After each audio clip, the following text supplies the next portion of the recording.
Hello and welcome to Leon's RC Hobbies. I'm sorry I've not been around, folks. I've been very busy. Really, none of us can get out to try and get some videos done. Still trying to build a course in my back garden.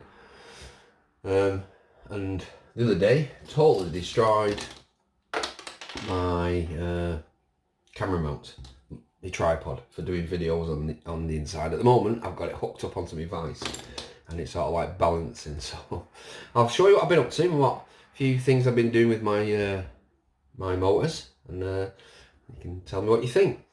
So on the Escort, as you can see, I took off the I think you've seen pictures of it. It's on the Discord and that, and Facebook. I had a fly eye tint for headlights, and I didn't like it eventually. I pulled it off, got myself some carbon fibre to put it. But it's the underneath I want to show you. Before I take the shell off, turn it over. As you can see, I have put on a full aluminium bottom plate. I've had to screw it there. It's a tiny little screw, but it's all stuck in the middle, rock solid. Definitely not coming off. Made this out of some very thin, well, not super thin, some aluminium. I had some aluminium trays, and this is what it looks like from the inside. Just stuck some carbon fibre sticky stuff on the inside to cover up the aluminium itself. But now it means I can protect my LiPo battery, my 2S. When I put it in here, it's not going to get smacked. Also, I can remove these brackets and run a 3-cell down the side lengthways, right up against here. If I want some more speed out of it. But it was a quick and simple fix. Like I say, if you look, you can probably see there how thin the aluminium is. It's strong. It would just well, it's what happens when we're all on lockdown. Got completely bored and needed something to do, so I thought, you know what, I'll make a plate for my TLO1, and I got the idea from Semperatis. He's done it on one of his a long time ago, and he showed me a picture of it. I thought, you know what, yep, I can do that myself. All I used was a cheap Dremel with a diamond cutting blade. Used some paper to draw the shape and then cut it out. I think I've done a fairly good job, actually. We're still running a full brushless system in this. Let me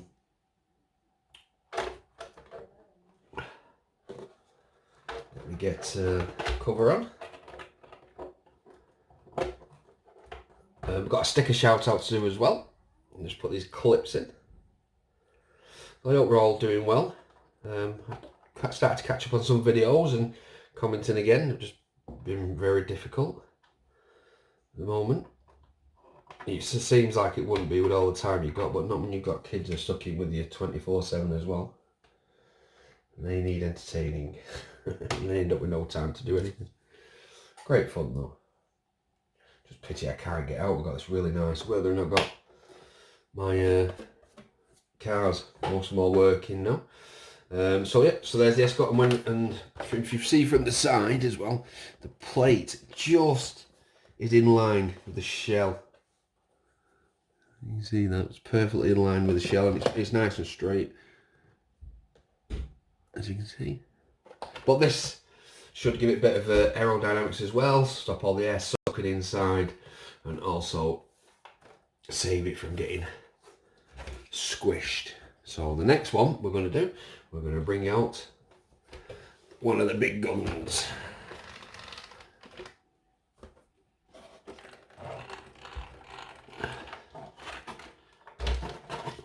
The Nissan Skyline Godzilla. Right, I'll show you what I've done with this now. I'll take the shell off. Ooh, there we go. So I finally added my single exhaust. You see that? Took the double one off. Didn't like it. Skyline shouldn't have a double exhaust. On one side anyway. It should be a single one.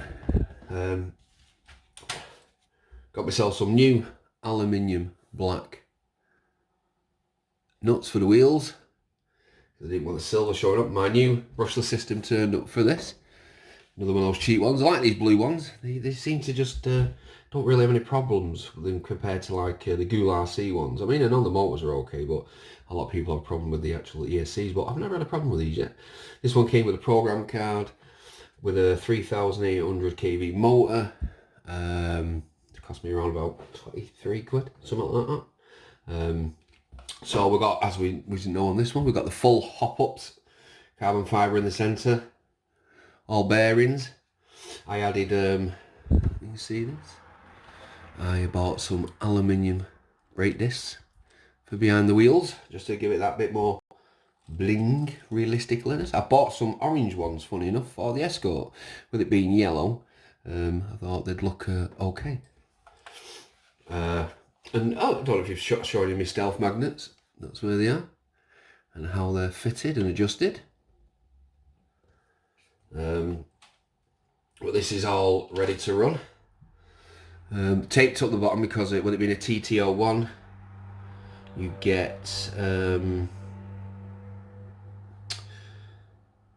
like vents in there, but I cover them up so it stops the dirt running inside, and it's including where the motor is as well. I've covered that up because I don't want all the dirt flicking up inside.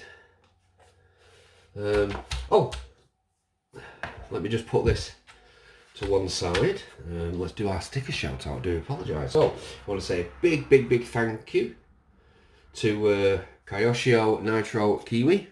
He sent me these the other week. I've just not done an indoor video yet, and that's what I was waiting for. But let's get one stuck up on the board. Let's swing this camera around. Can't really get too close. That'll do. Let's have a look where we're going to put. We're running out of room. But well, you know what? Let's move the Tamiya parts. And the Ostar one. And then we can get this sticker up there. Give me some space then.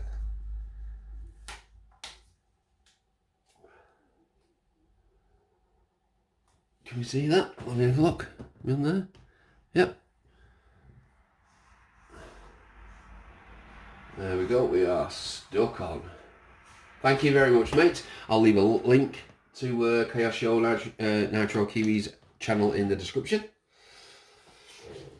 And please check him out. He's a great guy. He's in our Discord and our Suicidal RC Facebook group. Right. Let me just get one more other car. I'll be back in a second.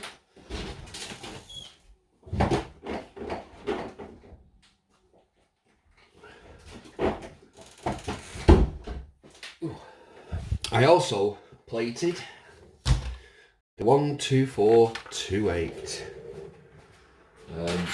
I had some aluminium left, and I thought, well, you know what? Why not? So I stuck on.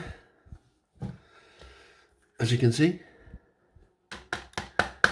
full aluminium plate. Got a cut out for the switch and your swing arms and that. I know you can see the screws, but the screws are countersunk, and because I turn it sideways, I don't know if you can see.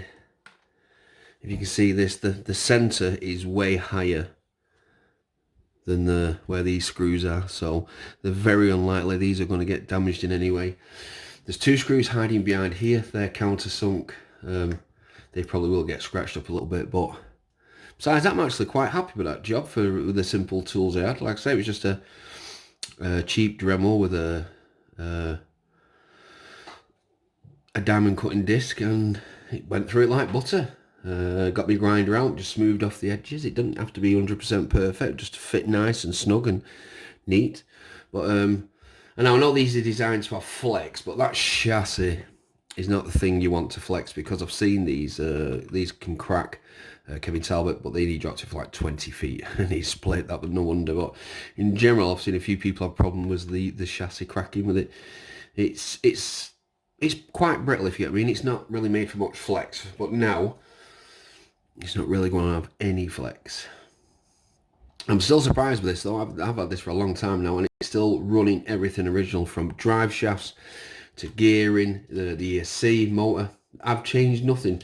I've just added parts. There is no actual hop-ups or anything I've done for it, besides put a metal plate on the back there. All that is for a bit of splash proof. When the water runs up, it'll run off the sides and not directly towards the ESC. So it was with the clear plastic windows. But yeah, so that's ready for a good kick in. My Skyline's all ready to get out there. I'm waiting for one thing on my Skyline, which is I'm waiting for I get a 20 kilogram servo. Now, it's unnecessary in the Skyline because you won't need that type of power. I just needed a new servo. But what I'm going to do is I think I'm going to swap the Canyon servo for that 20 kilo one and put this Canyon servo in the Skyline, because it's only going to be used for really fast, nice, you know, straight road speed runs type thing, because obviously I don't want to damage the shell, and more than anything, drifting. So it won't be doing any of the rough stuff, so I can't see needing a servo saver on it, so I don't accidentally destroy